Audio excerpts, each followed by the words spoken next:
So much.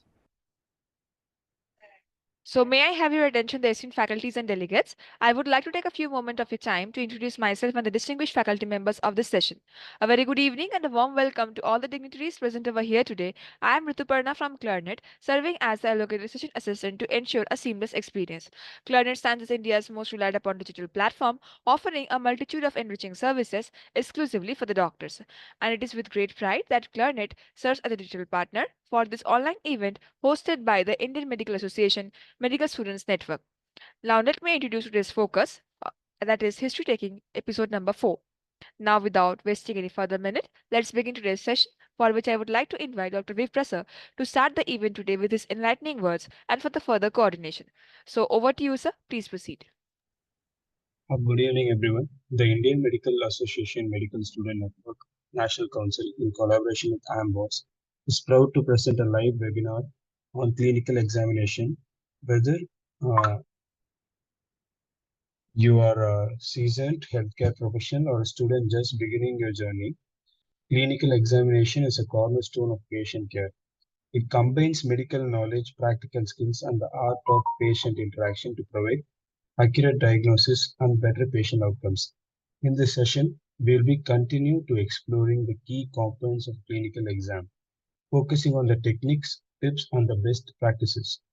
Our goals is to enhance your understanding and proficiency whether you are conducting a general physical exam, a focus assessment, or a specialist examination. Now prepare to be inspired and enlightened as we dive into an engaging session with one of the sharpest mind in the field. Let's give a warm welcome to Dr. Uma. Dr. Uma is a medical doctor with a background in emergency medicine. She has further pursued medical law and is in current tobacco leadership fellow at Johns Hopkins. She also works with the Associate for Socially Applicable Research on Public Health Financing and Policy Change. She has served in several roles in student organizations, including as Vice President for MSAI and the Supervising Council in IFMSA. At AMBOSS, she serves as the Business Operation Manager for Asia Pacific. She is now the partnership manager of AMBOSS in India. Her passion is to improve medical education for Indian medical students. Now we are thrilled to pass the spotlight to our incredible speaker, Dr. Uma, who is about to take on as a journey packed with insights and expert knowledge. Welcome, ma'am. Hi, thank you for the very nice introduction. Hi, everyone. I hope you've been attending the sessions that we've had through our colleague. We've had some very good and practiced colleagues here who are currently practicing medicine or have been in medicine for a very long time. I'm going to take abdominal examination, and instead of taking something that is a very deep dive and something that is going to only help you with your clinics through med school, we're going to try to make it more relevant to clinical practice, which all of you will enter as soon as you're in internship. I'm going to try to not make this boring. So I would really appreciate if you guys can interact and we can actually learn from each other. I'm sure that you would also have some things to teach me.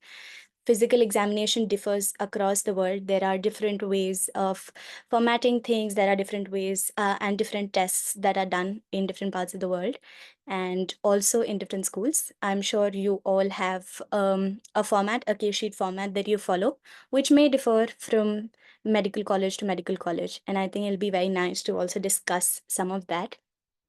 Can anybody tell me a few symptoms related to the abdominal examination? When would you do an abdominal examination?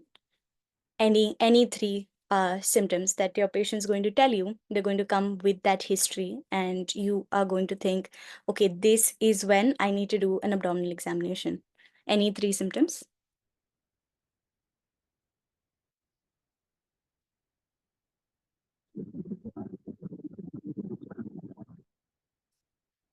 Yes, abdominal pain, vomiting, bilious vomiting. Yes, patient will very rarely tell you the kind of vomiting they're having. But yes, pain, abdominal pain and vomiting are two very important symptoms. Anything else? Um, do your patients come? I'm sure you've all started clinics or at least seen somebody take history, some of your seniors take history. Have you ever seen patients come saying, I'm very lethargic, I'm very weak, I'm turning yellow, anything of that sort?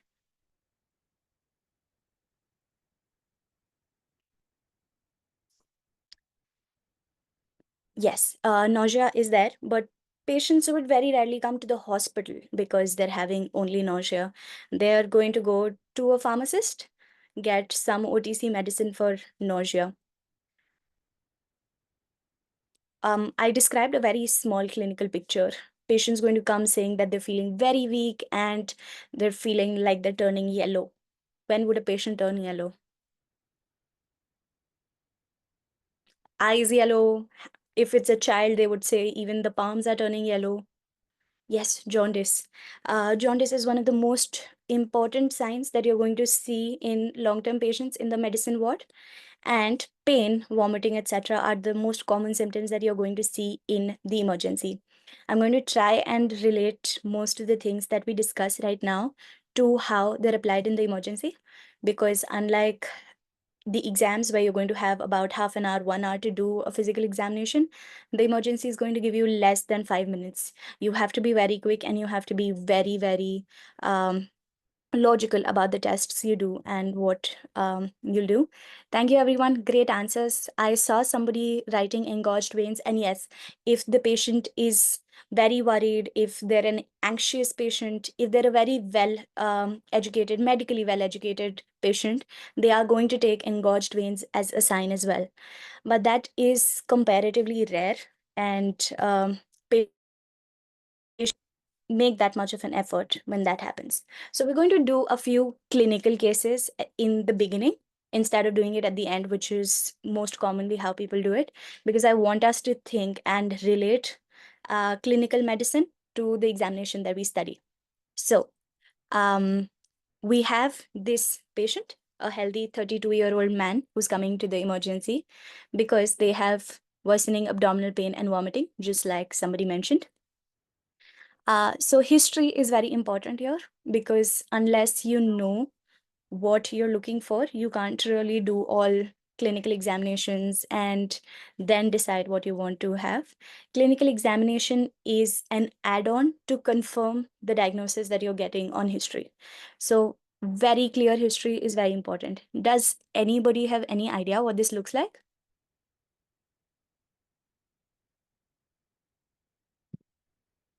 Any ideas?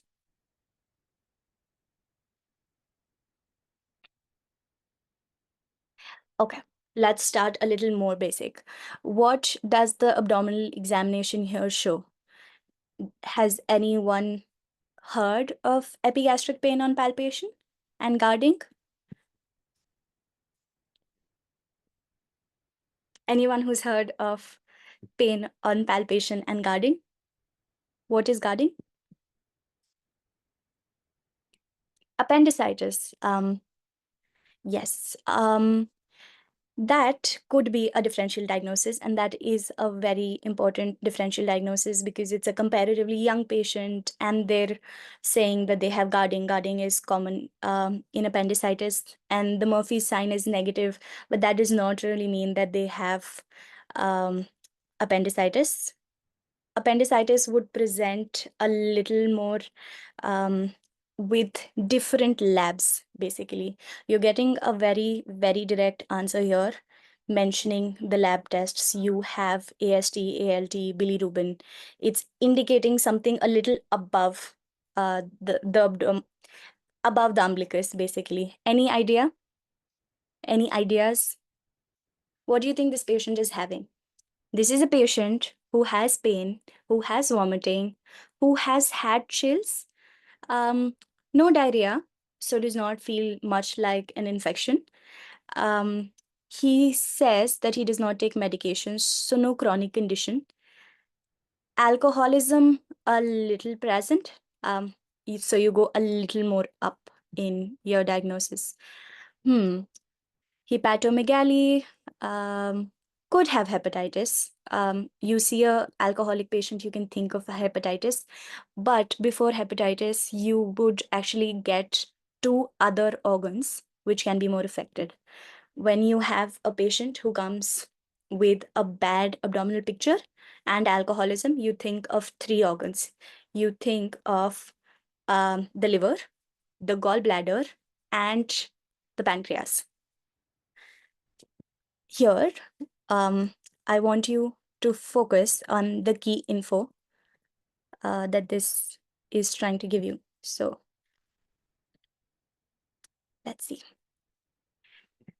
Now the attendant has told you that this is a case of acute pancreatitis because it has the very classic triad. So there is pain, vomiting, and fever. Alcohol affects the pancreas. Anybody here who is in second year or has finished second year? We're going to try and break it down. You don't have to worry about answering correctly. I just want us to be able to relate the clinical picture because everybody teaches clinical examination, but nobody teaches you how to integrate that into history, into a case-based scenario. Most of us end up doing the clinical examination because it's a part of the curriculum. You do it for 3 years, you have standard cases, and it doesn't really go anywhere. And once you start residency, if you started in emergency medicine like me, you're going to feel for the first 1 month that you know nothing. And we don't want that to happen. We want to study better. And that is precisely our goal with this session. So we have a patient with acute pancreatitis. I see some of you mentioning that you are in third year, second year, and like that. So, do you know what happens to the lipase when a patient presents with acute pancreatitis? Would it be in the normal range? Would it be in the higher range?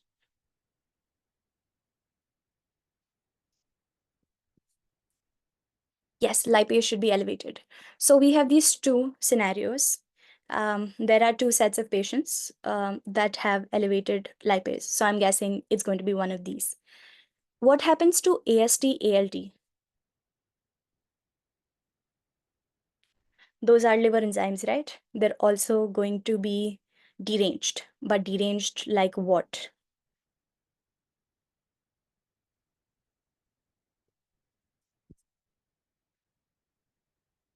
Slightly elevated? Actually, in pancreatitis, they're going to be very elevated. And you're going to see AST would be more elevated than ALT.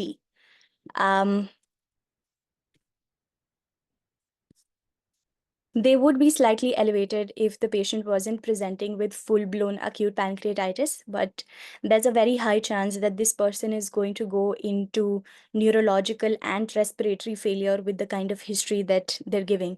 They're already almost starting to be tachy. BP is normal, which is why the patient's also feeling better. Hypotension is a very common sequelae of acute pancreatitis. So as soon as the patient would go into hypotension, it would become very difficult to get a lot of this history as well. But they're already febrile and they're already tachy. So they will go into these conditions and you'll have a little more difficulty finding this history. So this part of the examination and this part of treating patient becomes essential. Would this patient have jaundice? Would this patient present with that? Elevated bilirubin? Yes. So we have these conditions with increased ALT, AST. We have these conditions with increase in bilirubin. Really, somebody said the bilirubin would be elevated, slightly elevated. It can also be normal. I'm going to take the normal values as well here because obstructive jaundice may or may not always be present here. Any idea what will happen to the ALP? Alkaline phosphatase is a little more obvious when you're looking at a patient with pancreatitis, so it needs to be somewhat in the elevated area. Any guesses here? We have C and D both, which seem very likely. Any guesses? And even if the answer is wrong, see, I've not done this question before either. The answer can be wrong. But we want to break it down and make sense of it. So we have both C and D as answers in the chat box. Let's see. Okay, perfect. So it is C. It is alcohol-induced pancreatitis. I want to mention the cause here very clearly because a lot of you guessed obstructive pancreatitis. Obstructive pancreatitis is a separate entity. Alcohol-induced is a separate entity. There are two causes for pancreatitis.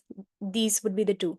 And they would present differently here in the bilirubin section. So your bilirubin may be elevated if you're expecting an obstruction, or may not be elevated if you're not expecting an obstruction.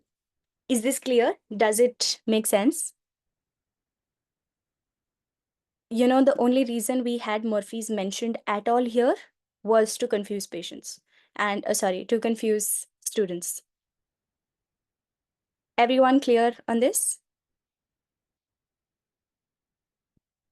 Perfect. Let's do one more clinical scenario before we dive deep into how exactly things are going to look. Just give me 1 minute. More often than not, in the future, you're going to have a combination of the clinical case and the examination, and I want us to be ready for that as well. So we have here a 53-year-old patient also coming to the emergency. You would also notice with this question that the most common type of cases that you're going to get in exams and in real life are patients coming to the emergency. So here, you would also notice that the examination is very short, crisp, and to the point. We don't want to have a very long examination when we're at that stage, but right now we also want to understand how exactly things are going to look. So this patient, 53-year-old man, comes to the emergency with severe right-sided flank pain. Any guesses?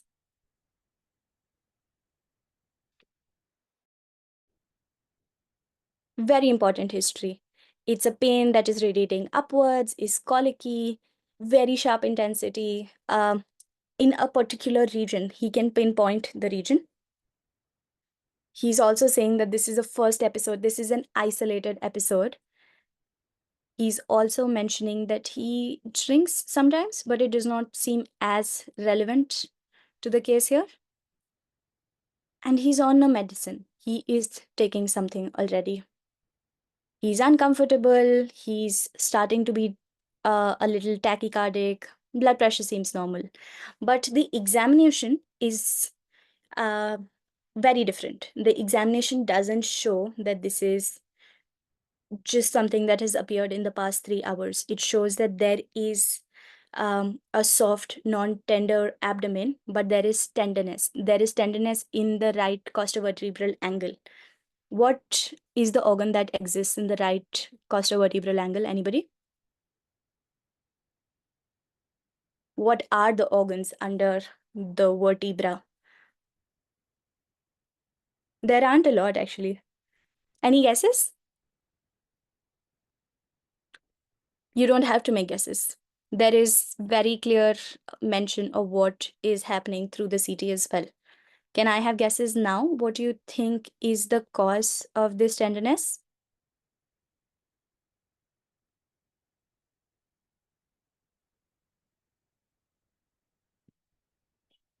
No guesses? Nobody thinks there is any cause for the tenderness?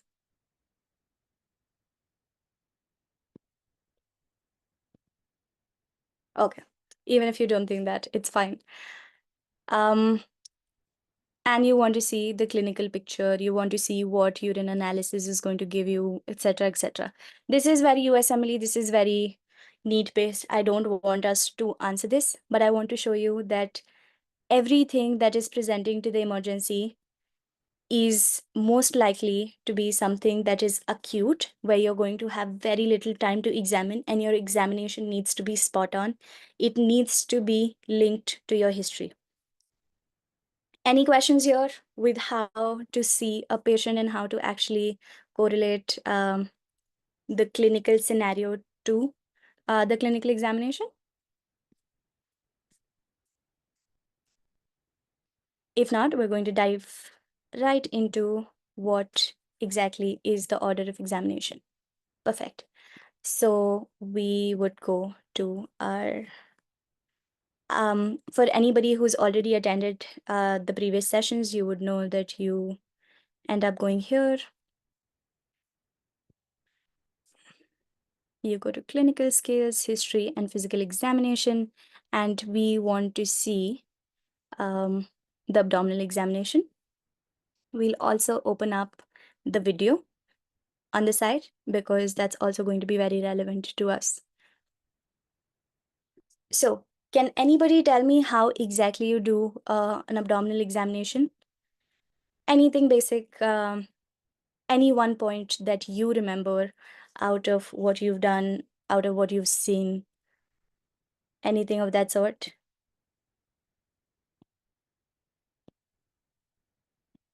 Any one point. Okay. So you want to palpate 4 quadrants?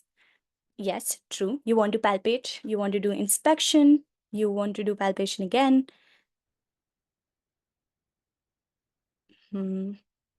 Okay, good. You want to do inspection, percussion, auscultation, and palpation. So we have all the 4 parts that we need in the physical examination. Would anybody like to tell me what is the order of these things? How exactly, what do you do first? What do you do later?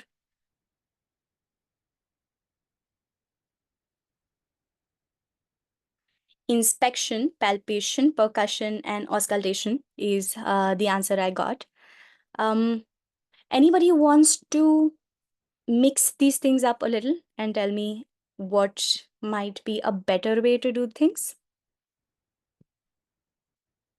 If I'm coming to you with pain, I don't think palpation last. Yes, absolutely. You want to do palpation absolutely in the end to not make somebody uncomfortable.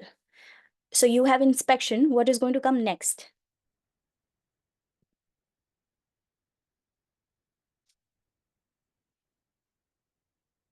Inspection, auscultation, palpation, and percussion. Inspection. So let's look at this. Let's start. So we are going to inspect how exactly the abdomen looks. We're going to do a very high level overview. Can anybody tell me? Let's start with inspection and then we'll do a very short quiz to see how many of you are answering this correctly. But you want to do an inspection. What are the things that you're going to see? Any ideas?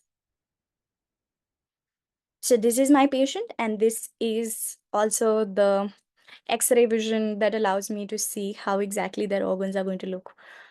But what do you think I'm going to see on top? Okay, we have an answer, skin scars.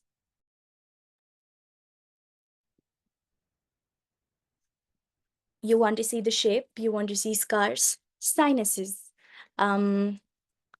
Yes, you can have sinuses, but that is also an extreme kind of situation that you're not going to routinely see. You want to see engorged veins, you want to see redness.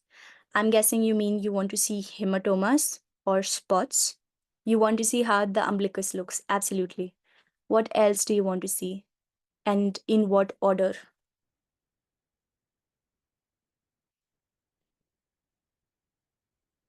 Any order that you want to do the inspection in? How do you remember any mass producing? How would you see a protruding mass? Where exactly are you going to see for protruding masses?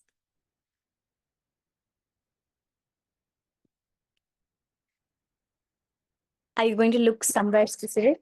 You want to see the size, you want to see the shape, and you want to see the movement. Absolutely spot on. So You are going to see if the patient is obese. If you think that adiposity might be causing something, you will be able to see if the patient is pregnant and that is causing something. Um, right from the moment a patient walks into the room. There are other conditions as well that you'll be able to see. For example, if you have somebody who's clenching their face, who's extremely in pain, that you're going and they're holding their abdomen and cover coming in, you're going to think of some acute issues like fibroids. Fibroids, not so much, like acute pancreatitis, acute appendicitis, cholecystitis, renal stones. All of these are your first spot on diagnosis that you want to look for. Um, you will also look for ulcers. Ulcers would be a little more oral, and you might actually get ulcers as a part of other disorders if they occur due to, say, if the person has oral ulcers because of drinking, smoking, you'll be able to see those in addition to something like oral bleed. You will be able to see a sunken abdomen in TV. Yes, great. Think more. Tell me a little more. We already have the answer to what all you want to look. You want to look for size, shape, movements, and something that does not belong there. A patient with peptic ulcers, yes, is going to be also holding their stomach really hard when they're going to come in. What else? Anything else? This is good. This is enough for me, actually. Um, Perfect. Edema. Yes, where are you going to see the edema? I'm very glad we mentioned edema. You will see something called a little different sacral edema. You're not going to see sacral edema when the patient is walking in, but you will be able to see ascites in a young patient, in a fit patient, in somebody who's otherwise not. Yes, you might be able to see that in a lot of patients who are very thin, very young. You'll be able to spot ascites from afar. Pediatric patients, visible ascites. Um, so you'll be able to see ascites. Great. Anything else that you're able to see? Patients coming with any sort of bleeding, patients coming with oral bleeding, patients coming in with rectal bleeding, they're very likely going to be in some kind of distress, in some kind, holding some kind of cloth to their mouth, or very uncomfortable in walking, something of those sort. The reason I want us to think so much is because when I was doing my residency, I did it in a cancer specialty hospital. And that is the place you learn that most of these things do not exist independently. They will most likely coexist. And as a junior doctor, it becomes really hard to find what I'm looking for or what can be the case. A bleeding per rectum might actually be the manifestation of some sort of cancer, but it can also be a new issue. It can also be because the medicines are causing acute pancreatitis, they're causing hepatitis. So it is essential to know what to pick up and how to do a clinical exam, so you can also convey information correctly to somebody who's a specialist who's not able to see the patient, or just to be able to treat correctly on your own as well. We're going to see a very quick video now to be able to see how exactly the examinations. Abdominal examination. Abdominal examination begins with inspection. Abnormalities such as distension, scars, stretch marks, hematomas, and engorged veins can provide the first evidence for conditions involving the abdomen. The abdomen can be separated into individual regions to more precisely depict anatomical location. A classical distribution consists of 4 quadrants that are separated right from left by a single vertical plane and superior from inferior by a horizontal plane. Another common scheme divides the anterior abdominal wall into 9 anatomical regions. As part of this distribution, the upper, middle, and lower abdomen are separated into thirds. These regions enable more specific findings during examination. Can anybody tell me what the names are of these 9 sections that you make? In the Indian system, we most likely use the 9 quadrant system. It is very rare to use the 4 quadrant system because it helps with the more precise diagnosis making. Okay, let me bring back the picture. Okay, we are going to see what everything looks like. So this is 1, this is 2, this is 3, and same way 4, 5, 6, 7, 8, 9. Can we have accurate answers? I want to see what exactly you believe is happening.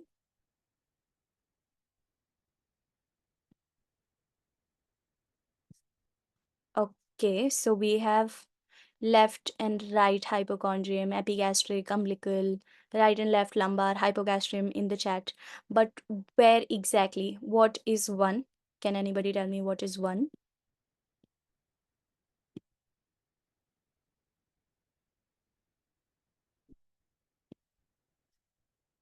So we are looking at the right upper part. So let's see this. So on the corners, the right and the left side, the upper part is called the hypochondrium, just below the xiphoid, just under the costal margins. So those are the hypochondriums. So right and left hypochondrium. Then you go a little further down. Then you look at the lumbar regions. So you have the right and left lumbar region. And then you go further down. Then you look at the inguinal regions. So you have the right and left inguinal region. Everybody clear with what 1, 2, 3, 4, 5, 6 are? These 6. And do they make sense to you? So you have the hypochondrium, you have the lumbar and the inguinal region on both the left and the right side. Does that make sense? If nobody's going to text me, I will not know if that makes sense to you and if it's logical. We're also spending a lot more time on the abdominal examination than anything else because you will also see this kind of proportionality in the hospitals. This is way more common. While neuro examination is very important, you're going to see more patients coming with abdominal pain than with neurological issues. At least at our level, you will not see that very often. Perfect. So I see some yeses in the chat box, so I'm going to move forward. Then you have the umbilicus here, right in the center, right? So that becomes the umbilical region. Anything that is above that, the epigastric region and the hypogastric region. Let's see here. Does that make sense to everyone? Is this logical? Is I'm really focusing on this a lot because I remember a lot of my classmates forgetting this right in the exam because the words were not logical till a certain point in time, until you're an intern or until you've just had a lot of time to think about why are they named like this. You don't really understand why. So in this 9 quadrant system, perfect. In In this contrast to examining the chest, auscultation of the abdomen should occur before palpation. Otherwise, stimulation of the bowels may trigger a false increase in peristalsis. So everybody who said that auscultation occurs before the other 2 things, perfect. So now we know that the order of our examination is inspection, auscultation, and then fourth. Would anybody like to tell me why are we doing auscultation? What is the purpose of auscultating? What are we going to hear?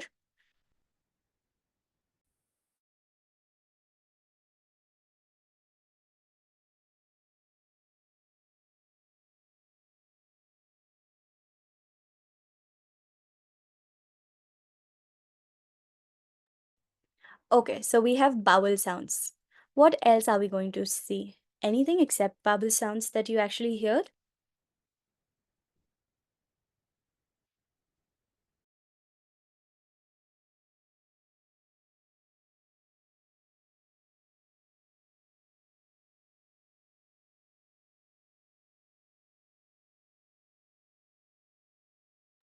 I'm very happy to see the fetal heartbeat in pregnant women. Very, very essential. We don't want to have the obstetric examination as a completely separate thing that we don't even think is necessary in patients, in female patients, reproductive age group, cannot give history. You would always want to see if you can hear anything extra, if somebody can give you anything extra. I have brood in the chat. That is very good. Rubs. What else? Have you ever heard of any humming sounds? To be honest, I've never heard them. I've just read them in a lot of places. Any rubs?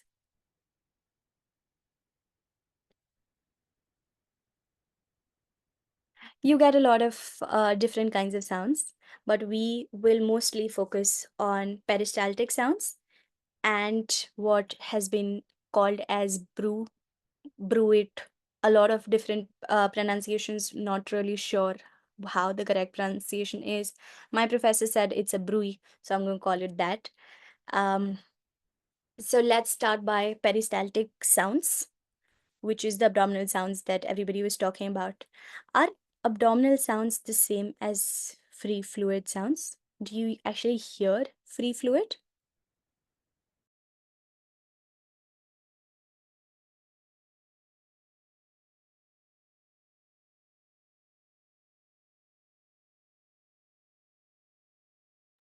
Anybody? Do you actually hear free fluid?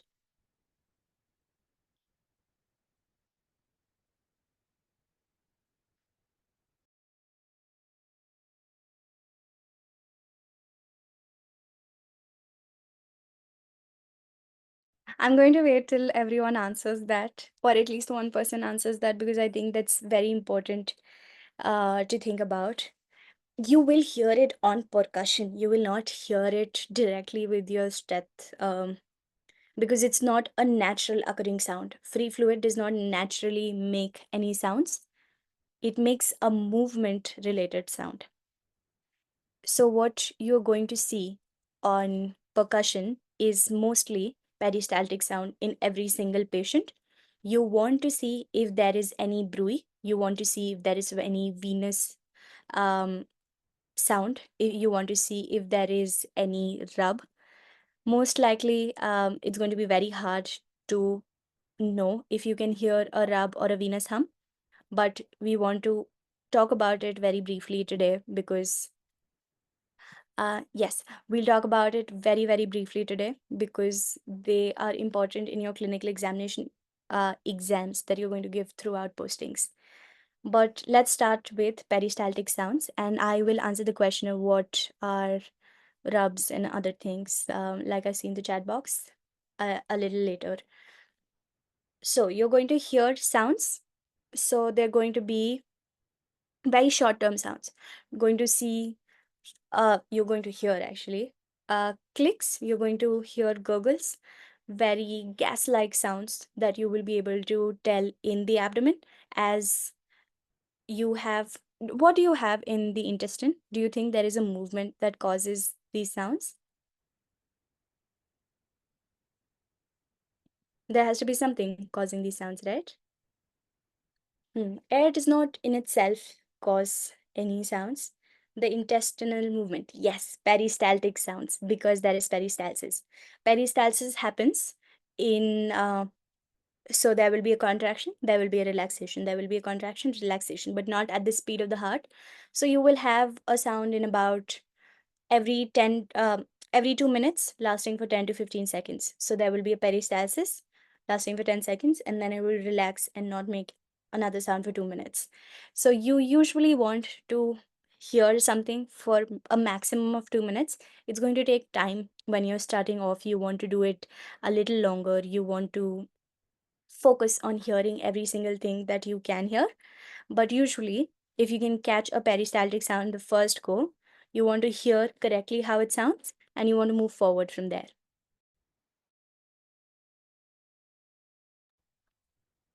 Anything else that anybody knows about peristalsis?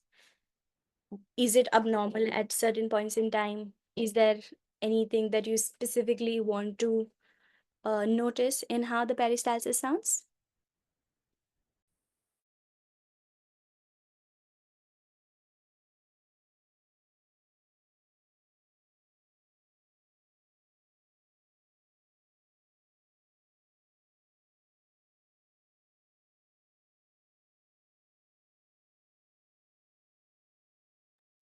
Yes, you want to see irregularities. What kind of irregularities? I'm asking very basic questions because I think the examination needs to be a little more logical. Right now, it is not in the current way of teaching. If there is peristalsis, if there is a movement, you want to see if the movement is a lot or if you don't really hear the movement. So there can be hypoperistalsis or there can be hypoperistalsis. Paralytic ileus, as written in the chat box by somebody, is exactly when you don't hear sounds for 2 minutes and you want to call surgery at that point of time.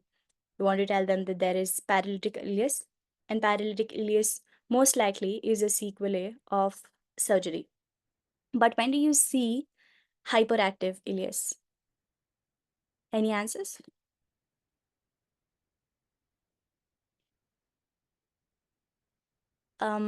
Let's try that. Yes, let's tie it into more clinical. If somebody is having a lot of sounds, it also means that they're having a lot of movements. If they're having a lot of movements, they're going to come with diarrhea. So most likely an infection. Um, yes. So hyperperistalsis is something that you're going to see most likely in infections or mechanical causes. We're going to very quickly see, yes, anything that is going to cause, might it be a drug reaction, might it be IBS, might it be a simple viral infection, bacterial infection, anything that is going to cause diarrhea at the end can occur with hyperperistalsis. Let's very quickly see what auscultation is going to look like when you're doing it. Let's go ahead. Hypoactive or absent sounds can indicate a paralytic ileus, resulting postoperatively or from a condition like peritonitis. Hyperactive sounds may indicate gastrointestinal infection or trying to overcome obstruction, which could imply a mechanical ileus. Besides bowel sounds, an aortic. Any doubts here? We unfortunately do not have a recording of how it sounds, but you're going to be able to identify it very easily. It's not very hard. It sounds very much like a regular gurgle, unlike heart murmurs, etc. But since I mentioned murmur, do you know what a bruit actually is? Have you ever heard of a second name for a bruit? I'm guessing there is a screen recording that is happening and that would be shared, right? The IMA OC might be able to tell better, but I believe we have a recording.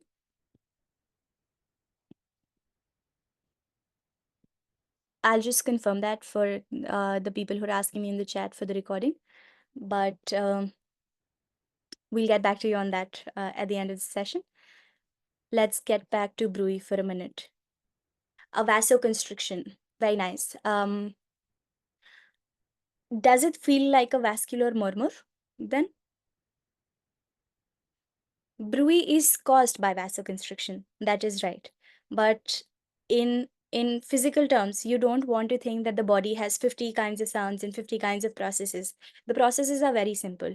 Most things are because of constriction or relaxation. Might it be the abdomen, might it be the vascular system, the neurological system as well in a lot of places.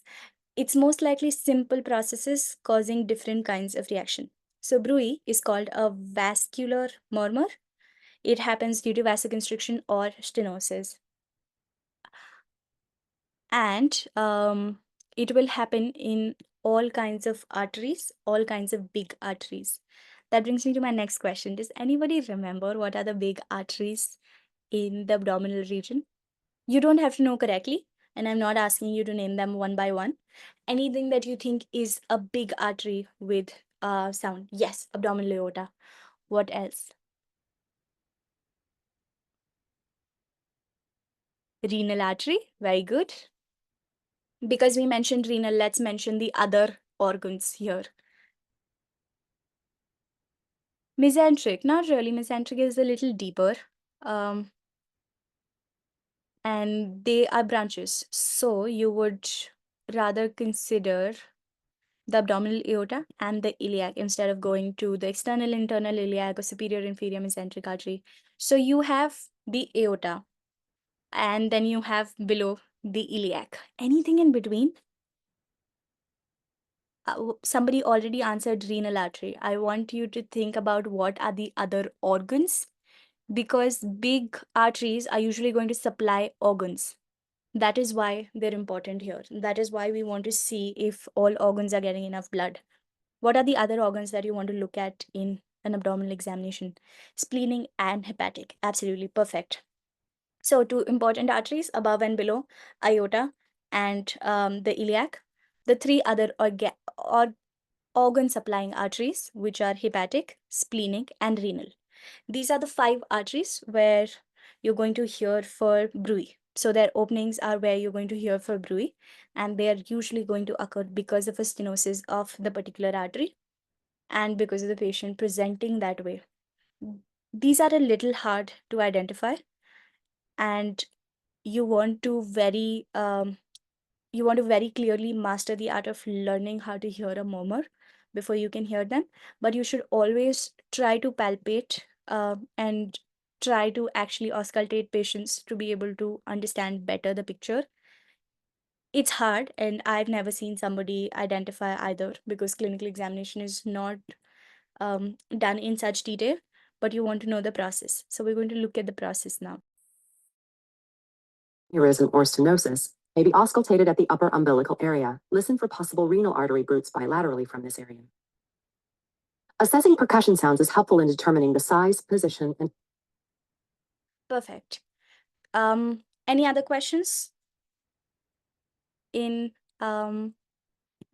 this particular topic? We're going to take very miscellaneous topics like where do you hear a venous rub, where do you hear a hum, all of those in the end, because they're not really relevant to your clinical examination skills per se. Most of your professors are going to tell you it's very important to be able to hear them, but unless you've heard them at least 100 times in your life, you're not going to be able to identify those sounds even if somebody plays a recording, which is why I don't want to cover it right now. We want to cover only the very important things. Any other questions in anybody who didn't understand what we want to hear? I'm going to quickly summarize this. So you want to do inspection, and you want to do 3 things in inspection. You want to see the shape, you want to see the movement, you want to see the size, and anything abnormal that you can see. You actually do not hear a lot in caput medusa. Caput medusa is a superficial thing, right? You're seeing veins on the superficial end. Everything that we're trying to auscultate is a little deep. We're going to try, even if we tried, we could not really look at the intestines or the arteries unless you're doing an invasive exam otherwise. But caput medusa is going to be very visible on top. Sorry, let's do a very quick revision. We want to do inspection. We want to see 3 things and anything additional. So you want to see the shape, you want to see the size, you want to see the movement, any movement that you can see, any movement with peristalsis, any movement with respiration, and you want to see anything abnormal. You see spots, you see hematomas, you see engorged veins, you see ulcers, sinuses, anything that you see that does not really belong on the normal skin or the normal abdomen. You want to point that out. You see scars, you know why there are scars. You want to know if they're getting any traditional medicine things done. You'll be able to see branding marks that are burn marks if they're doing something like quack medicine. You want to see for anything abnormal. Then you want to go directly to hearing things. You want to always hear peristaltic sounds in every single patient, and you want to hear for a maximum of 2 minutes, at least half a minute if you can hear the sounds the first go. And you want to see the quality of the sounds. You want to see if you hear too much or you don't hear anything at all, so hyperperistalsis or hypoperistalsis, to see if the patient's having diarrhea, to supplement that diagnosis. If there is a cause for diarrhea, if you can hear that um, ongoing process, or if a patient has paralytic ileus, when you're not going to hear anything else. There are three different kinds of sounds that you can also hear. There is the most important one, which is the aortic bruit or the arterial bruit, because you can hear it in multiple places. There are 5 places where you can hear it: the aorta, the iliac artery, and the 3 organs: the renal system, the splenic system, and the hepatic system. You can hear venous hum and some rubs, hepatosplenic rubs as well in certain conditions. And this you can write on the exam sheet, but you're not going to want to focus on that a lot. Everything here is done in these 2 topics, and we're going to move to percussion right after this. You want to percuss the abdomen to see for free fluid, like we were discussing previously, to see the organs and to get a little understanding of the organs. And you would also like to see tumors, if you can see any growths that are going to be visible, that are going to be obvious on percussion. Can somebody tell me what percussion means actually?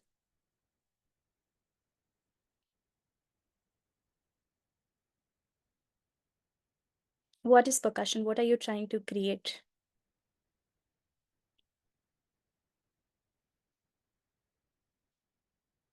Yes, it's a vibration. So you're trying to create a sound rebound, right? Plexer, pleximeter, great technical stuff. You want a finger to create pressure, and then you want to give a movement to create a vibration, and then hear how the sound looks. So you are going to produce 2 kinds of sounds: dull and resonant. Not really resonant. Do you have a better word to call the resonant term here? Yes, absolutely. So you're going to create a vibration to have a recoil of the sound, like I have in the chat box. Yes. So you have 2 kinds of sounds. There is the dull and there is the tympanic. Tympanic seems a little more obvious. So why do you think you will hear a tympanic sound? When will you hear air?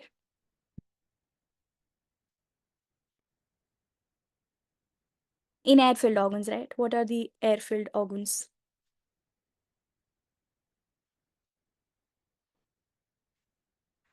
Lungs, bowels, stomach. You're going to cross the stomach when you're doing any sort of percussion examination. So very important to notice that you are going to get a tympanic sound over the stomach. Perfect. And then when would you hear a dull sound?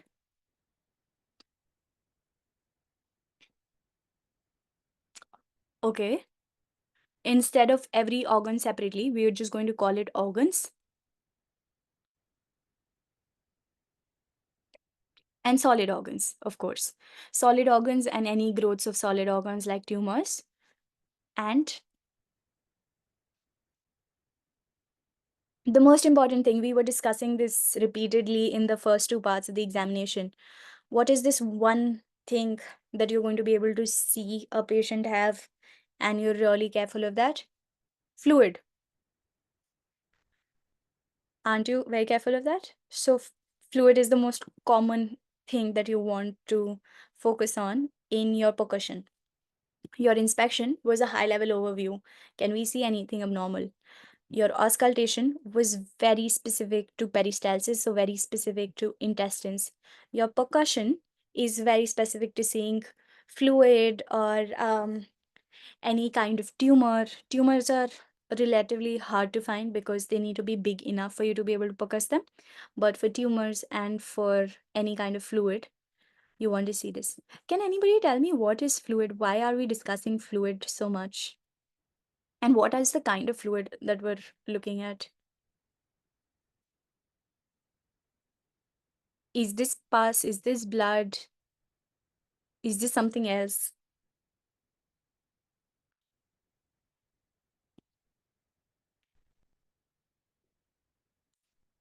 Peritoneal fluid. If peritoneum had fluid, it would actually become very hard. So it's not a naturally existing thing. You're looking for something that is free flowing. So you're looking for free fluid, right?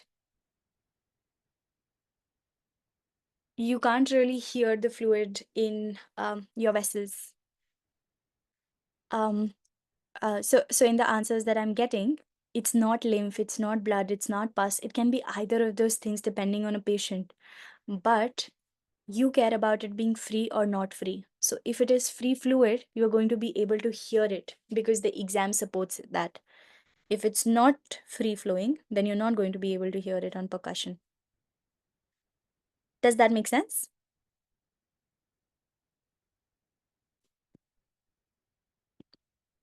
And this is actually a Viva question. If you say, I'm going to check for fluid, your examiner can ask you, what kind of fluid are we looking for? Okay. For anybody who could not understand, you don't really say that we're looking for fluid. It has to be free fluid. So it needs to be able to move. It's not something that is supposed to be in that viscera or in that organ or in that place. So it is free fluid. It is most likely serous. But it can be due to different things. If you have a patient who had a traumatic event, they're going to have free fluid in their abdomen. But that most likely is not going to be because of hepatomegaly or because of alcohol induced events. It's going to be because they have blood. So it is free fluid. It is a fluid that should not have been there and is now freely present in the peritoneum. Does that make sense? Perfect. And have you ever heard of the most famous exam that we do for free fluid?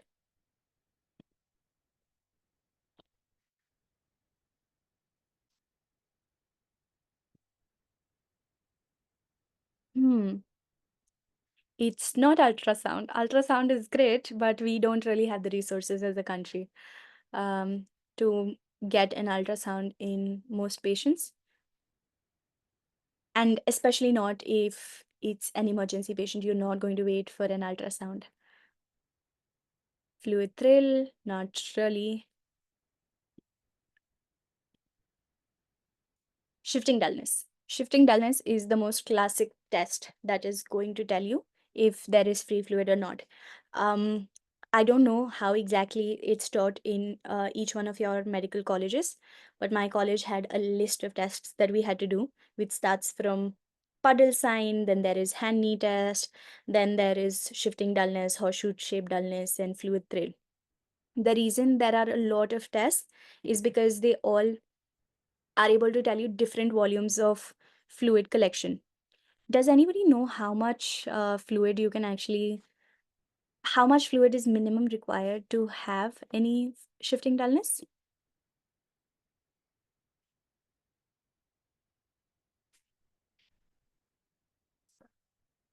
Yes, it is 500 ml. Theoretically, it's believed that if there is about at least half a liter of fluid, you're going to get a very evident shifting dullness. We are going to now see in the video how to perform a shifting dullness test, and then we will discuss very specific nuances of that.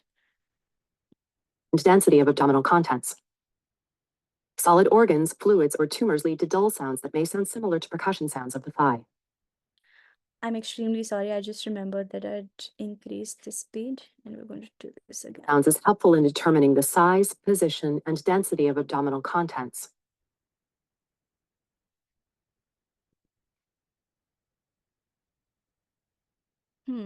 Thank you for pointing out. I'm just going to play this again. Sounds is helpful. Can somebody actually confirm they can see my screen and hear the video as well? Yes, ma'am. Okay. Very sorry for the technical glitch. Here you go. In determining the size, position, and density of abdominal contents. Solid organs, fluids, or tumors lead to dull sounds that may sound similar to percussion sounds of the thigh.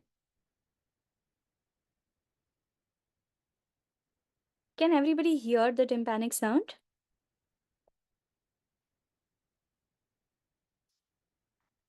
Can I get any confirmation? Because I'm going to try to show it again otherwise.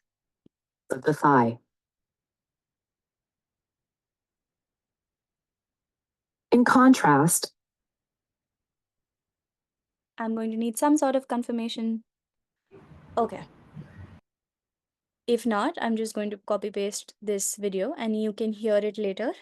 This article has a very clear sound of how tympanic is going to sound and how dull is going to sound, because this is something that you need to know. This is something that you need to know from the beginning to be able to identify it correctly. The percussion sound of hollow, air-filled intestines is more drum-like in nature and is therefore known as tympanic or tympanitic. Tympanitic sound or tympanitic. Just give me a minute. I think something happened to the video.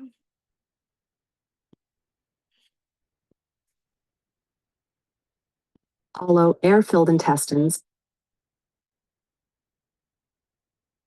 In contrast, the percussion sound of hollow, air-filled intestines is more drum-like in nature and is therefore known as tympanic or tympanitic. Tympanitic sounds are even more extreme in conditions involving the accumulation of excess gas within the bowels, as seen in abdominal bloating. The distended abdomen has various causes, including adiposity, bloating, a tumor, or ascites. In addition to percussion, being able to form a belly fold may help in determining the cause. Physiologically, the examiner should be able to form a small belly fold. In contrast, in patients with massive ascites, it would be difficult or not possible to do so. The most reliable clinical sign to detect ascites is checking for shifting dullness. If a patient with ascites is lying supine, fluid accumulates in the flank regions, leading to dullness on percussion. At the same time, the air-filled bowel loops are forced upwards by the free fluid due to buoyancy, resulting in tympanitic percussion.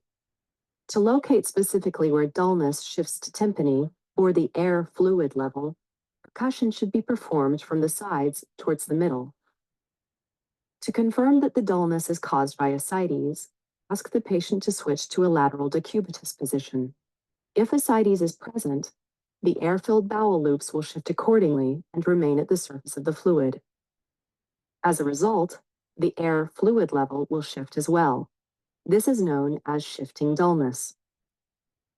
Did it make sense to everyone? It's absolutely okay if it did not, and you can let me know in the chat because then I'll cover it again.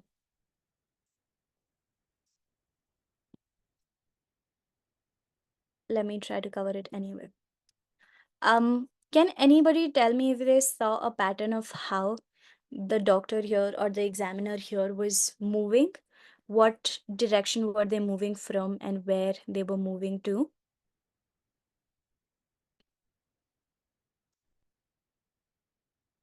Did you notice that they always started from the side um the side away from them when they were doing the test?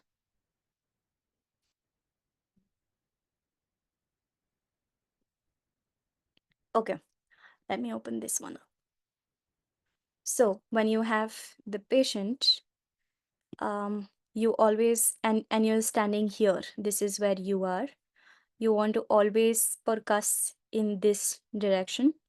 You did the normal percussion to hear all the organs, right? You do this as the normal direction for percussion.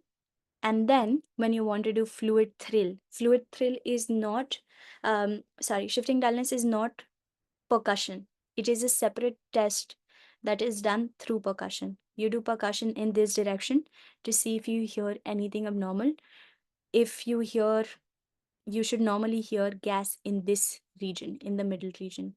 If you hear it further away, you want to notice that, and then you want to also test that. When you're looking for free fluid, you want to start in this direction and you want to go here. So, like I mentioned here already, in the middle, this area, when you're testing this patient, you're going to always have tympanic sounds because you see here that the intestine is right behind this, right? So, this is the region you are going to hear a drum-like sound. And if this is the point, we're going to take this as the point where I stop hearing the tympanic sound, and now this is dullness. So I'm going to shift the patient from this side away from, so okay, I'm going to change the side here because I want to not make this confusing. Let's remove all of this. Sorry. We'll do a single arrow to not have this cause any confusion. You moved from here to here. You hear a tympanic sound here, you hear a tympanic sound here, you hear a tympanic sound till here. This is the point you stop hearing the tympanic sound. So you want to move this patient in this direction, and you want to hold this point, and you want to wait anything from 15 seconds to about a minute. This really changes from book to book. If you ask anybody in the emergency that is reading any of the emergency medicine books, you cannot really wait for a minute to hear that. But a lot of our standard books say that you should wait for a minute. So now you turn that patient away, and the point where you were first getting a dull sound now might not be dull. So there is the shifting of the dullness, because the moment you turn the patient, air fills up on the upper end. This is what they were trying to show here. When you move the patient upwards, when you move the patient sidewards, air fluid goes above. So the dullness also shifts, and now you're going to hear the free fluid here. Does that make sense?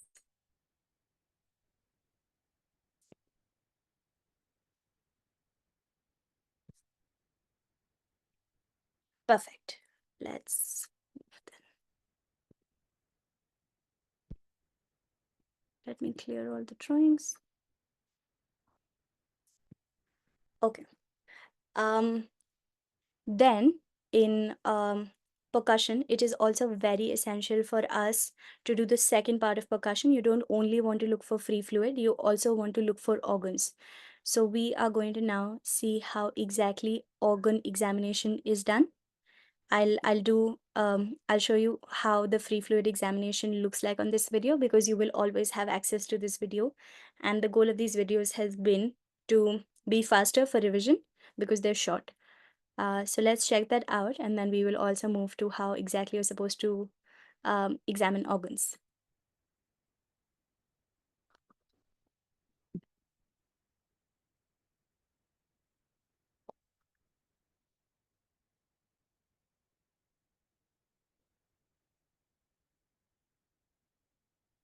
Palpation should be conducted last. It can Okay. They did not actually cover percussion here in organs, because you can actually do that through palpation as well.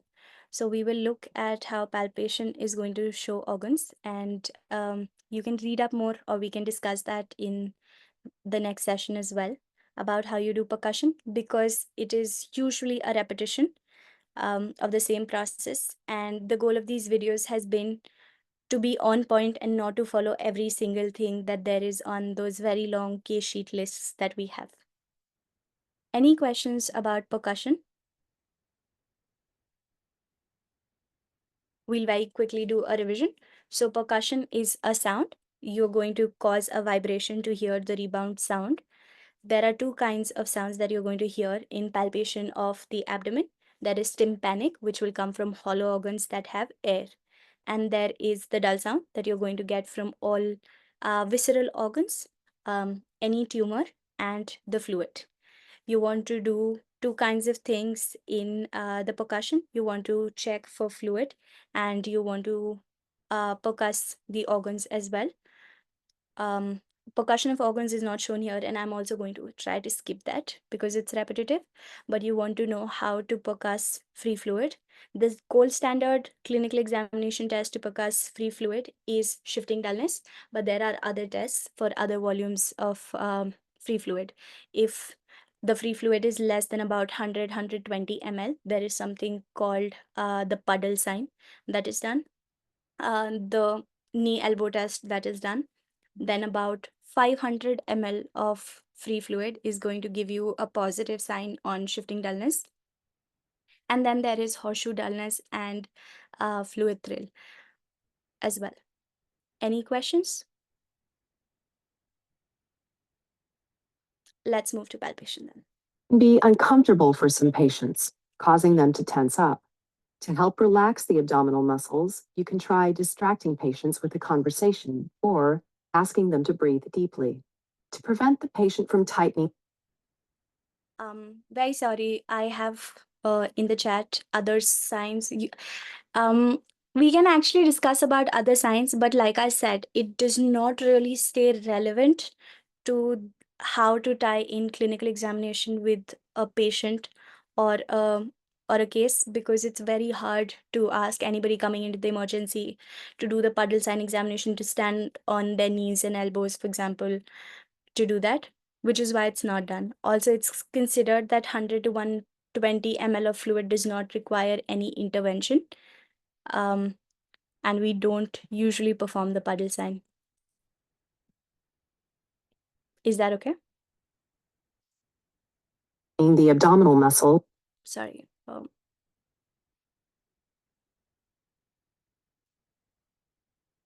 Perfect. Thank you. by distracting patients with a conversation or asking them to breathe deeply. To prevent the patient from tightening the abdominal muscles, otherwise known as guarding, it is important to begin palpating at a point far from any painful areas and to avoid using cold hands. Begin by shallowly palpating the surface. They gave a lot of tips on what to do, what not to do.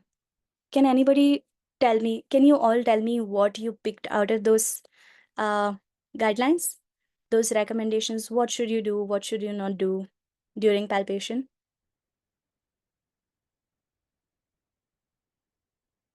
Yes, you want to avoid cold hands. You're going to rub your hands before touching the patient.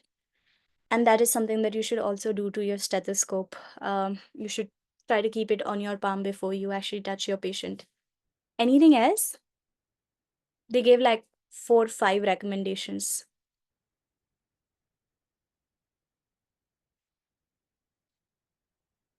Did they say anything about distracting the patient?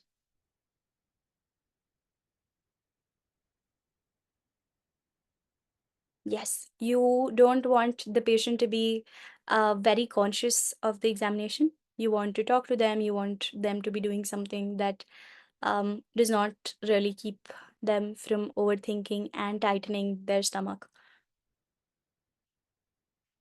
Anything else? Anything about pain? They mentioned 2 points about pain.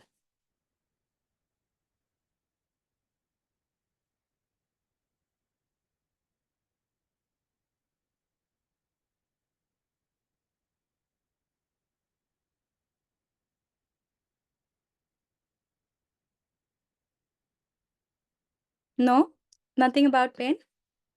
You want to avoid starting from an area where they're already mentioning pain. So if they say that I have pain in this upper region, you want these are recommendations to do palpation better, because there is a very strong tendency of the patient to do something that might affect how clear this examination is going to be. And I can actually tell you from personal experience that patients who are conscious um, can really not be examined very well on palpation, and you can miss very, very important things. I've missed one cholelithiasis because of this, because the patient would just not let me examine them, and it was a devastating sequelae. But you want to be as easy with the patient, as trustworthy for them as possible in this part. So you want to avoid touching the pain area first, and you also want to check their expression. You want to constantly see if they're wincing in pain. A lot of people do not mention that they have pain, but they will wince. They will have a slightly uncomfortable expression. You want to take note of that. When you're doing palpation, you want to palpate every single organ. That includes the liver, that includes the gallbladder, the spleen, the kidneys as well. in a lot of clinical examinations, I've seen people not examining kidneys. And you can avoid that if you can clearly rule that out of your history. If you're very, very sure that this person cannot have something that is causing an obstruction, usually a stone. But it is good practice to always include that. And one very little addition that I would recommend you always do is also check for hernial orifices. Somebody mentioned this in the beginning in inspection. And while you can always see an umbilical or a para-umbilical hernia just by looking at it in a lot of patients, it's good to know and to check if the patient is having one of these hernias. Para-umbilical hernia can actually present with pain, and it presents specifically with strangulation, and it's hard to identify otherwise, but your physical examination needs to also include surgical parts. The same way you want to auscultate, and you want to also make sure that you're checking if a patient is pregnant. And it's it's sometimes hard to tell that because of abdominal distension having various causes, but a hernia is very easy to identify, and a lot of people tend to miss it. I've missed that once, and I would recommend this as an addition. Schools do not teach you that. I did not learn that I should do an hernial exam at the same time. So let's very quickly see how they're going to palpate. They're going to palpate every single organ, and I think it's very necessary for us to see each one of them one by one. Doing so may already elicit involuntary guarding that could indicate peritonitis. Pay attention to the patient's expressions, such as flinching, as they may help in interpreting pain. Now continue by systematically palpating deeper to assess the abdominal organs. Take note of any pressure pain, rebound tenderness, or abdominal masses. Palpating a normal-sized liver is sometimes difficult. It usually extends beyond the rib cage in the area of the right midclavicular line and traverses the epigastric region. Even in this region, the liver can only be felt through deep palpation. Start the examination by asking the patient to exhale. Afterwards, as the patient is inhaling, slowly slide your fingers towards the right rib cage so they are near the liver's edge. When the lower liver edge is felt, its surface structure, consistency, and size can be evaluated. Since a severely enlarged liver can extend as far as the lower abdomen, palpation should start further down in the right lower quadrant. If necessary, bimanual palpation can help locate the liver in patients with a larger abdominal diameter. Another possibility to determine the size of the liver is the scratch test.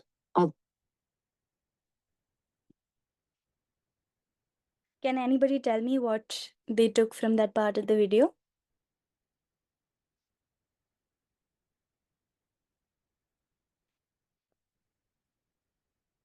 Anything?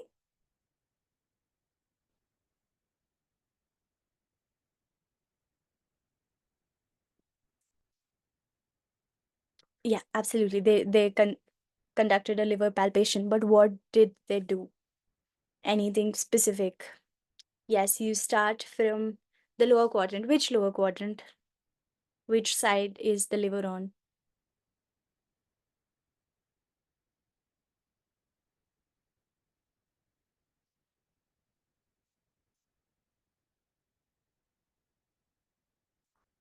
Interesting.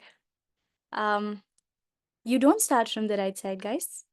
Uh, do you start from the left side? Yes. Perfect. We have the right answer now in the chat. So you will start from the right inguinal region and keep going up. You will go up till you reach somewhat around the liver border. And the normal process is that you start with an exhale. And when the patient inhales, where would the liver move? Any idea?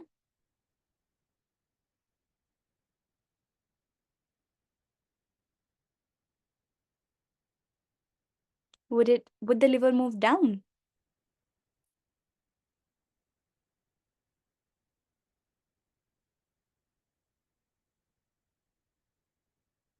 Yes, exactly. The liver is actually going to move up. Your diaphragm pushes your liver down, and then it pushes it up based on exhale and inhale.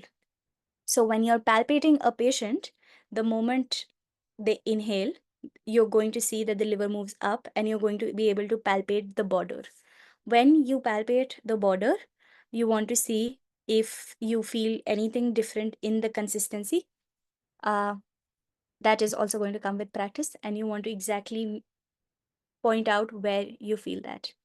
And you're going to keep repeating the process till you go from the lower border of the liver, as shown here, to the upper border that traverses this entire region. So you're going to start from the right inguinal, go up and traverse till here and see for the contour.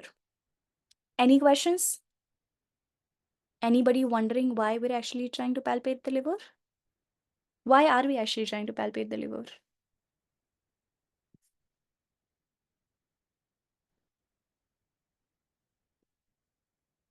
Liver is going to be there in every single patient. To see for hepatomegaly, yes. So you want to see the size of the liver. Does anybody know what is the length that you have to measure?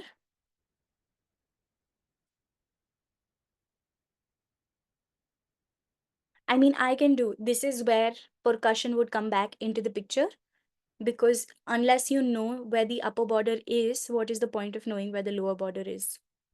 Can you really tell just by palpating the lower border that the liver is enlarged? I don't think you and I can do that. So percussion is going to be very instrumental in finding the upper border, and the lower border is something that you're going to find through palpation, and then you can, or percussion, depends on how you do it.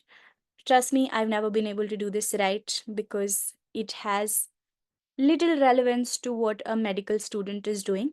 But when you start going into practice, you really care about doing that through percussion and finding out the borders. And you want to make sure that this diameter that I'm showing now, the maximum length is about 10 centimeter. If you see anything, you'll be able to identify it when it is much more than 10. In a lot of cases of hepatomegaly, you are going to be able to actually see patients that have 18 or 20 centimeter length. I have a question in the chat. What are the causes of hepatomegaly? And I would actually like for you guys to tell me what are the causes of hepatomegaly. Anything? Let's start with the worst ones. Do you think hepatic cancer causes hepatomegaly?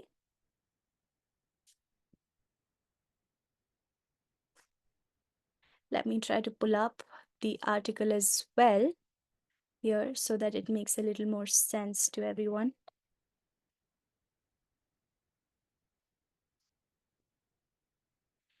Liver cirrhosis. Is liver cirrhosis going to cause hepatomegaly or shrinkage?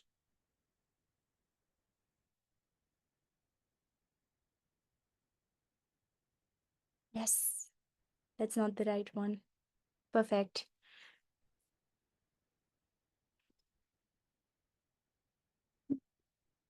So you want to go here and try to find this part of the article, and it's going to show you a lot of differentials where I'm hoping we can actually see why hepatomegaly exists.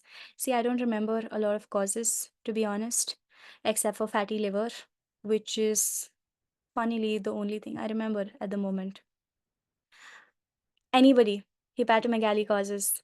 See, I'm out of med school and I'm also not practicing, but you guys are still there, aren't you?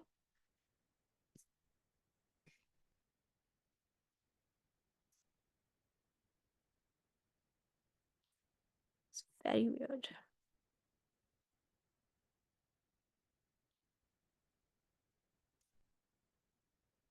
Answers. Hepatomegaly. It's actually going to be one of the most common questions your professors are going to ask you. And you actually look for signs of other signs associated with a specific disorder as well. You looked for it in inspection.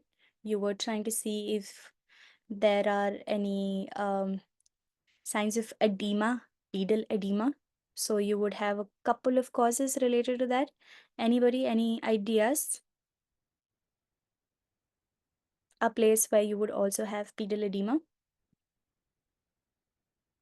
It's not abdominal, actually. It's not an abdominal cause. It's a cardiac cause. Yes. It's funny. I don't remember abdominal causes. I remember the cardiac ones. But that is the whole point of why I was trying to take you guys to another part of the clinical examination, because usually it's not as straightforward. It's not, I see a patient with abdominal distension or hepatomegaly, and I think this has to be an abdominal cause. They can have other causes. So yes, heart failure. Congestive heart failure is one of the most important causes of hepatomegaly that is also painful. So you believe that the patient is having something to do with the abdomen, but you also need to look for other signs that show you that it is not abdominal. You can have a lot of infections. So anything that is causing an abscess, um, amoebiasis, things like these, they are also going to cause hepatomegaly. Malaria causes hepatomegaly. And I am still waiting for somebody to tell me in the chat what are the abdominal causes of hepatomegaly. Anybody else? Any random answers are also good.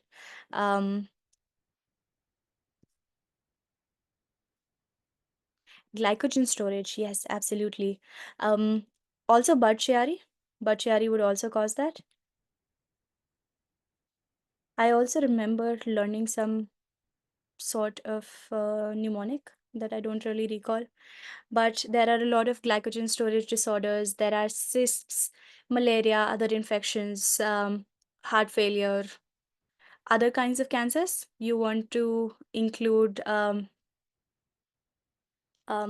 cancers. So lymphoproliferative disorders, portal hypertension. Great answer. You want to include portal hypertension. Von Gurkes, I'm really not sure. My apologies. I don't remember all signs of von Gurkes. But glycogen storage disorders in general do have that. Perfect. This was a good exercise even for me. Anything else that you noticed in the liver examination?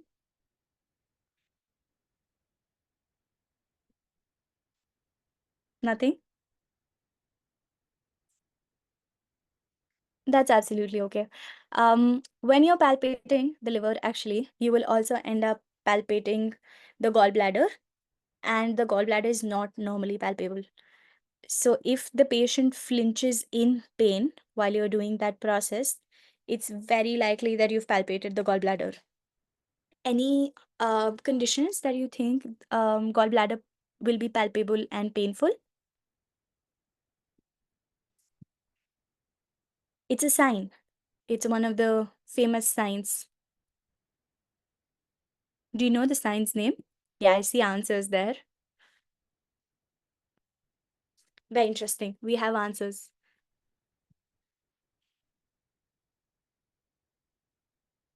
It starts from M.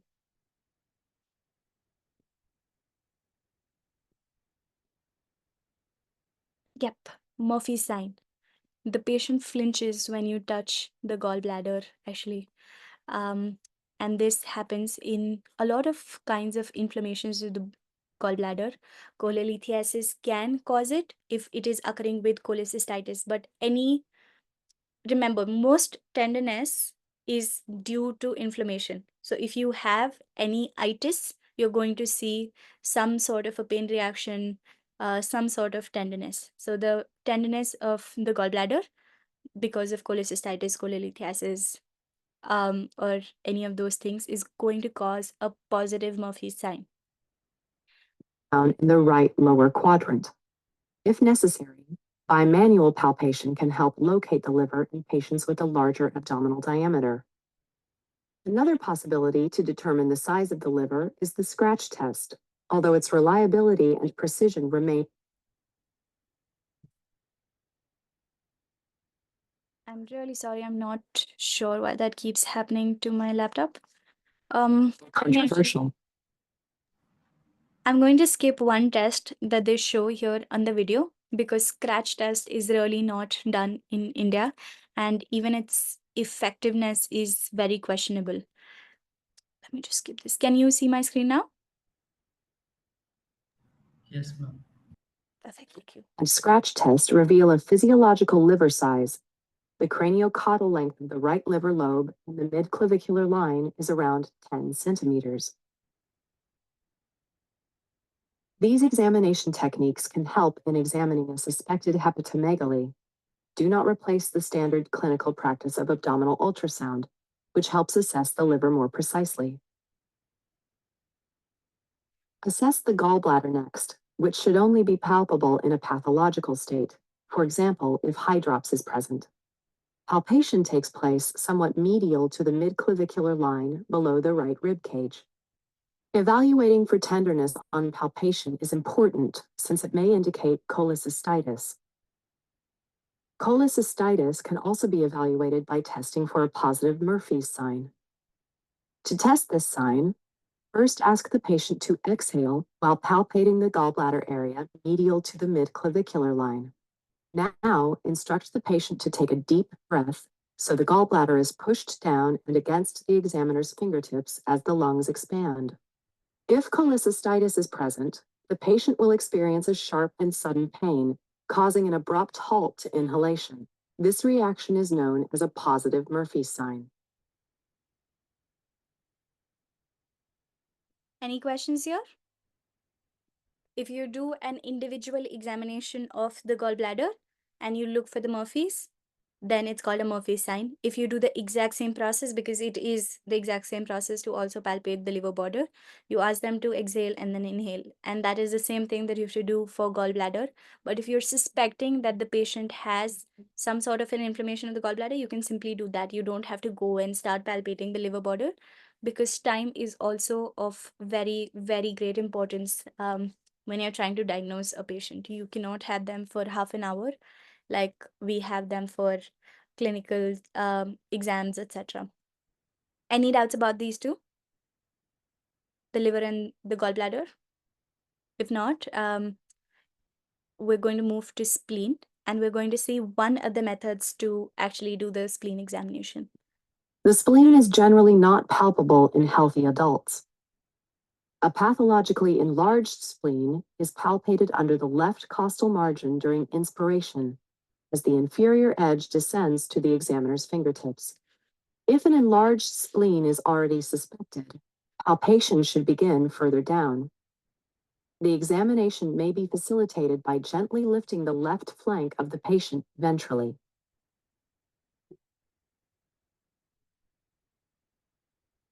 Okay.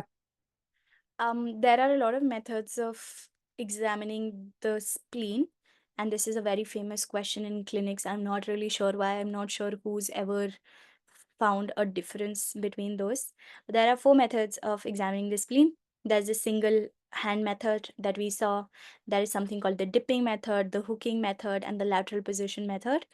The entire point remains that you're going to be able to identify the splenic border pathologically if you try to find it in the left upper margins. You want to find the margins and you want to see if you can dip to that region, if you can hook up the splenic margin, or you can find it through the lateral position here. Anybody who wants to go to causes of splenomegaly? Tell me why splenomegaly might exist.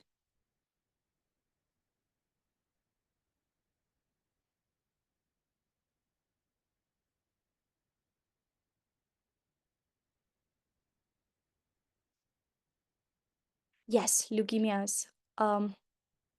Anything else?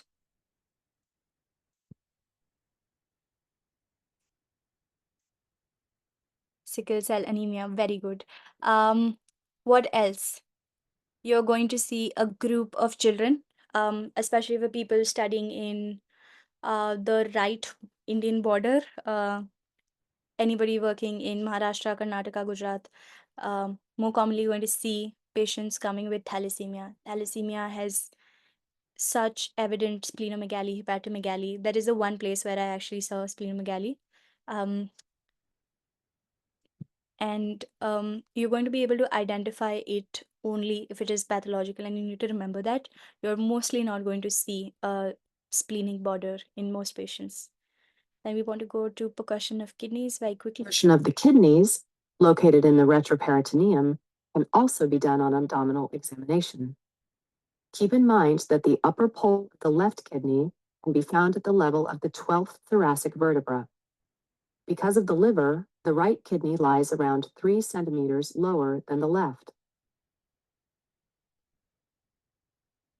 Careful percussion of the flanks and the lower rib cage area should not elicit pain in a healthy patient. Pain on percussion, however, should raise suspicion for a pathological process, such as pyelonephritis or urolithiasis. Did you see what this examiner did? If you have a patient with a very evident renal stone, they're actually going to wince in pain when you do this test. And you want to always include renal examination. It's very easy to forget that because you need a patient to be sitting, and a lot of case sheet formats do not really have the renal system, but you want to always include both the renal system and the hernial orifices if you want to be able to practice independently or you want to be thorough in this examination. I want to very quickly show you the physical examination videos because we have a lot of these. We have how exactly the process for auscultation is, every single organ separately, as well.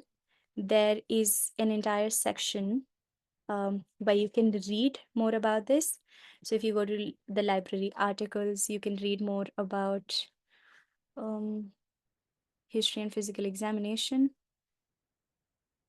I took a lot more time on abdominal examination because from my personal experience, having spent about a year in the emergency, people come with abdominal pain more often than not. And you want to be able to do this one thing perfectly, even if you're not very confident with identifying neural signs, if you're not very confident identifying murmurs, you still want to be as thorough as possible with the abdominal examination because it is of utmost importance and you're going to see it very frequently. I'm going to wrap up with a very quick revision of this entire clinical examination format. And I would love to have some volunteers who can help me revise each section very, very quickly. Any volunteers? Because that's the only way I'll know that we spent about over 1.5 hours doing something worth the time. Any volunteers for inspection?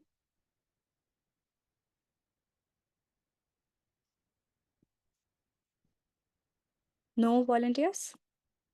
Nobody feels confident talking in front of others? Okay, can I have volunteers in the chat like everybody was DMing me? Can we do that? What are the 3 things that you want to look for in inspection?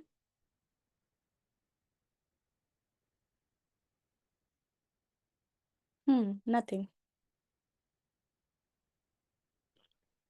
Okay.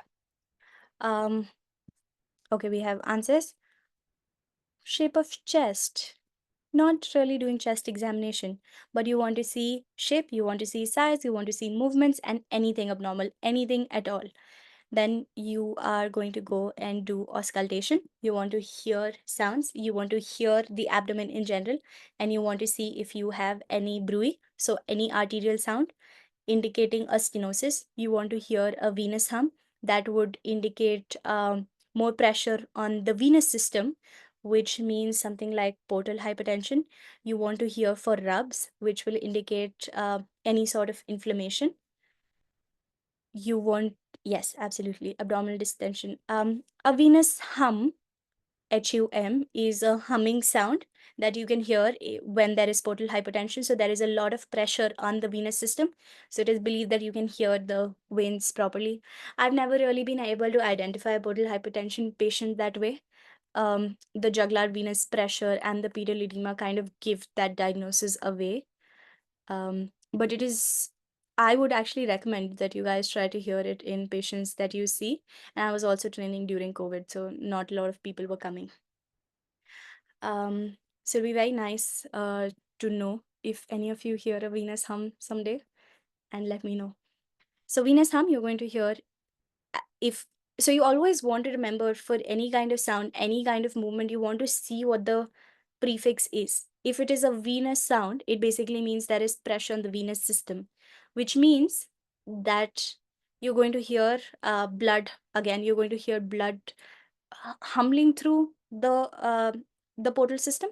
So you're going to hear a humming sound because the veins have a humming sound. um, Bruits are also very similar. They're like murmurs. You can hear a gushing sound, but bruit is an arterial issue. Rubs would be anything rubbing. If I cause a lot of rubbing, it's going to cause inflammation into any organ. So you will hear a rub basically over the liver or the spleen based on wherever there is inflammation. And this is all about auscultation. If you see anything, please do let us know. It'll be great to know that you can actually hear all those things. um, and then you want to move to percussion. You try to percuss two things. Percussion is very important to find organs. You want to hear where organs are present. You can sometimes identify organomegaly, especially with the liver, with percussion. And you want to hear for free fluid. There are different tests that you do for free fluid. The gold standard is shifting dullness, but there is puddle sign that you can see. If you get a patient on their elbows and knees, you want to also check for fluid thrill, which will cause a rebound movement. If there is a lot of fluid, more than about 1000 ml, but the gold standard remains shifting dullness, and you should know how to do that properly. The dullness due to the visceral organs will shift when there is free fluid in the body, and that is the basic principle behind this. And then you want to palpate the organs, any growth of the organs, and you want to make sure that you're able to identify tenderness. The basic goal of palpation is to identify the size and the tenderness. So you want to start with a superficial examination while talking to the patient, making them as comfortable as possible, making sure that you have a look at their expressions, and having hands that are not very cold and are not causing any guarding. You're going to look for all organs. So you're going to look for the liver, you're going to see if you can feel the spleen, you're going to see if you can feel the gallbladder. You want to also include the kidneys and the hernial orifices to make sure that the examination is complete and you are not missing something that is very obvious. Does that summarize everything well? Does anybody want to add anything to the summary?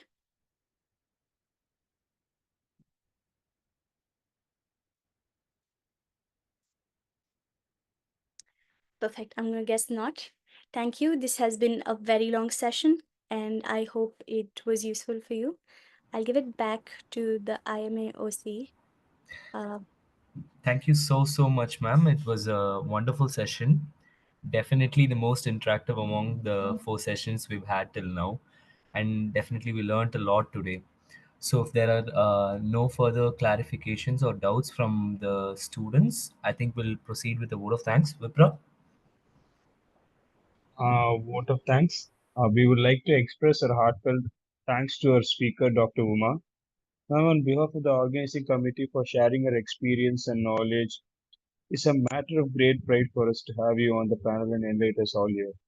Last but not least, we would like to thank our pillars of the podcast, Dr. R.B. Ashokan, Sir, National President, IMA Headquarters, Dr. Anil Nayak, Sir, Honorary Secretary General, IMA MSN, Dr. Shalabh Gupta, Sir, National Chairman, IMA MSN, and Dr. Akshay Yadav, Sir, National Convener, Standing Committee, IMA MSN, Dr. Arjit Bansal, Sir, National Convener, IMA MSN, Dr. Preetish Narayanan, Joint Secretary Academics, member of the Research and Academic Subcommittee, AMBOSS and Digital Partner Clearnet. The podcast would have not been possible with the support and the hard work of all. I once again thank you all for attending this meeting. Hope to see you in the next episode with another precious faculty and another important topic. Till then, stay tuned. Thank you.